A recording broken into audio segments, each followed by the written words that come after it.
बिस्मिल्लाहिर्रहमानिर्रहीम। हकीकत TV show में खुश आमदीद। आज के इंतहाई अहम व्लॉग के साथ आपके सामने हाजिर खिदमत हैं। आपसे रिक्वेस्ट है कि हमारे इस न्यू प्लेटफॉर्म न्यू चैनल को सब्सक्राइब करें, वीडियो पसंद आए तो लाइक करें, शेयर करें। चलते हैं आज के इंतहाई अहम टॉपिक की तरफ। नाज़रीन, आपने देखा होगा कि पाकिस्तान के वज़ीर-ए-आज़म मियां मोहम्मद शहबाज शरीफ साहब इस वक्त बिल्कुल गैर अहम वज़ीर-ए-आज़म के तौर पर पाकिस्तान में काम कर रहे हैं।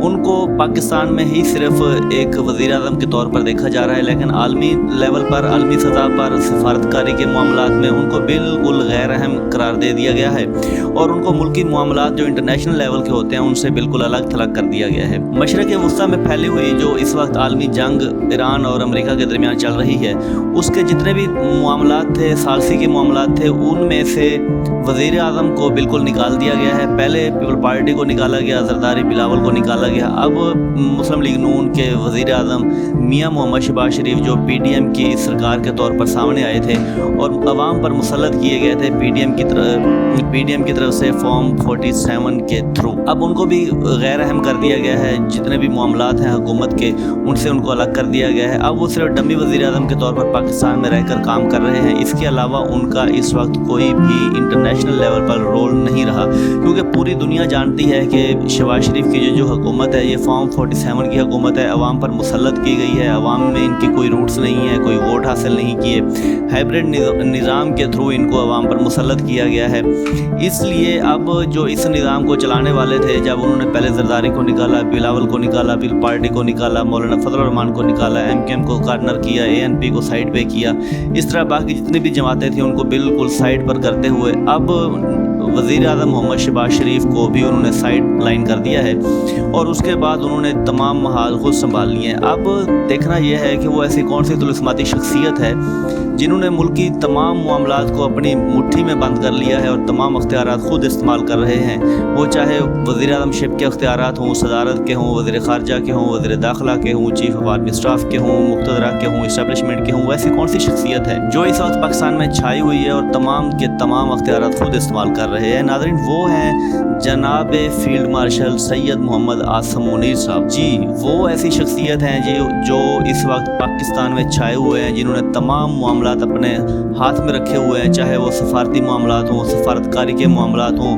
मुल्क के इंटरनेशनल मामलात हों, नेशनल मामलात हों और सिक्योरिटी के मामलात हों, मीशत के मामलात हों, IMF से मुज़ाकरात हों, ईरान के साथ मुज़ाकरात हों, अमेरिका के साथ मुज़ाकरात हों, चीन से क्या लेना है क्या देना है वो मामलात हों, पाकिस्तान में रहकर इंटरनेशनल लेवल पर पाकिस्तान के इमेज को कैसे उजागर करना है, इससे लेकर पाकिस्तान के तमाम छोटे बड़े जितने भी अख्तियार व मामलात थे वो उन्होंने ख़ुद अपने पास रख लिए हैं और जितनी भी हुकूमत में पार्टीज़ हैं उनको सिर्फ डमी के तौर पर सामने रखा गया है। इन पार्टीज़ को और इन हुक्मरानों को डमी के तौर पर सिर्फ इसलिए रखा गया है सामने क्योंकि इंटरनेशनल लेवल पर इस वक्त जो मार्शल लॉ है उसको कोई भी मुल्क पसंद नहीं करता, ना ही कबूल करने को तैयार है। तो इस हाइब्रिड निज़ाम के थ्रू सिर्फ डमी के तौर पर इनके चेहरे सामने रखे गए हैं और तमाम के तमाम जो मामलात और अख्तियारात हैं वो फील्ड मार्शल ने अपने पास रखे हुए हैं। इस वक्त आप हालिया दौरा देखें फील्ड मार्शल सैयद आसम मुनीर साहब का, जो वो ईरान गए हैं। ईरान में जाकर उन्होंने ये बिल्कुल वाज़े कर दिया है कि इस वक्त जो हुकूमत है वो फील्ड मार्शल सैयद आसम मुनीर साहब की है। ईरानी पार्लियामेंट स्पीकर कालीबाफ के साथ उन्होंने मुलाकात की, उसमें देखें, और उसके बाद ईरानी वज़ीर ख़ारजा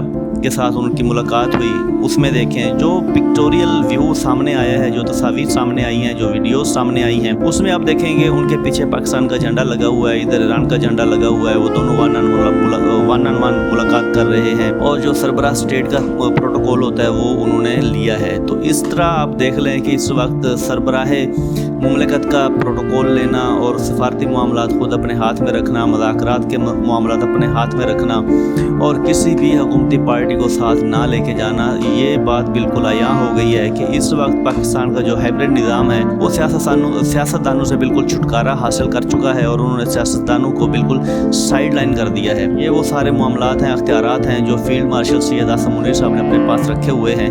अब देखें कि इन्हीं मामलात को आगे चलाते हुए इस नाजायज़ हुकूमत ने मुसल्लत शुदा हुकूमत ने, नाजायज़ तौर पर मुसल्लत की हुई इस हुकूमत ने एक आईनी तरमीम का एक रास्ता खोला हुआ है, जिसको 28वीं तरमीम का नाम दे रहे हैं। 28वीं तरमीम में जहाँ बाकी भी कबाहतें मौजूद हैं, सूबों का बनाना, डिवीज़न को सूबों में बदलना, पार्लियामेंट को बंद करना, अदालतों के अख्तियारात को कंट्रोल करना, ये काफ़ी सारी ऐसी चीज़ें हैं जो 28वीं तरमीम में होंगी। लेकिन जो सबसे बड़ी इस वक्त 28वीं तरमीम में बहुत बड़ी तब्दीली की जा रही है, वो इंतहाई एक कभी शक है जो इस वक्त वो लेके आ रहे हैं, वो है कि वोटर जो है उसकी जो उम्र है वो 18 की बजाय 25 साल कर दी जाए। इससे क्या होगा कि जो 18 से 24 साल का नौजवान है वो वोट नहीं दे सकेगा, 25 साल से ऊपर का जो नौजवान है वो वोट देगा। इससे ये मुसल्लत शुदा हुकूमत, नाजायज़ हुकूमत, फॉर्म 47 की पैदा करदा हुकूमत ये सोच रही है कि जब हम 24 साल तक के नौजवानों को निकाल देंगे तो ऊपर का जो वोट है वो हमारा वोट है। तो लिहाजा इमरान खान से बचने के लिए एक वाहिद रास्ता यही था कि शेक में अमेंडमेंट करके, तरमीम करके 18 से 24 साल के नौजवानों को अलहदा कर दिया जाए। इसके अलावा जो इससे भी बड़ी उन्होंने तरमीम इस वक्त सोची हुई है वो ये है कि जो हुकूमत है, जैसे हुकूमत का दौरानिया टाइम होता है वो 5 साल का, लेकिन अब ये तरमीम कर रहे हैं कि जो हुकूमत का टाइम है वो 5 की बजाय गैर मुइना मुद्दत तक कर दिया जाए। गैर मुइना मुद्दत क्या होगी? जब तक हुकूमत नहीं चाहेगी कि मुल्की हालात ठीक हैं वो तब तक इलेक्शन का अनाउंस नहीं करेंगे, और जब तक इलेक्शन अनाउंस नहीं होगा तब तक इलेक्शन नहीं कराएंगे। वही प्रैक्टिस जो काजी फैज़ ईसा के दौर में हुई थी, पंजाब में इलेक्शन नहीं हुए, वफाक में इलेक्शन नहीं हुए, वही फार्मूला अब तय करेंगे जैसे उन्होंने राजा सिकंदर सुल्तान को बिठाया हुआ है। जब तक नया चीफ इलेक्शन कमिश्नर नहीं आएगा तो यही बैठा रहेगा। अब भी वही तरमीम करने जा रहे हैं कि जब तक हुकूमत नहीं चाहेगी कि मुल्की हालात ठीक हैं तब तक इलेक्शन नहीं होगा, और जब तक इलेक्शन नहीं होगा पुरानी हुकूमत जो है वही अवाम पर मुसल्लत रहेगी और वही अपना काम करती रहेगी। ये वो कभी हरकत है, वो कभी तरमीम है जो इस वक्त करने जा रहे हैं। नाज़रीन, हमारी वीडियो पसंद आई हो तो लाइक करें, शेयर करें, चैनल को सब्सक्राइब करें। बहुत शुक्रिया।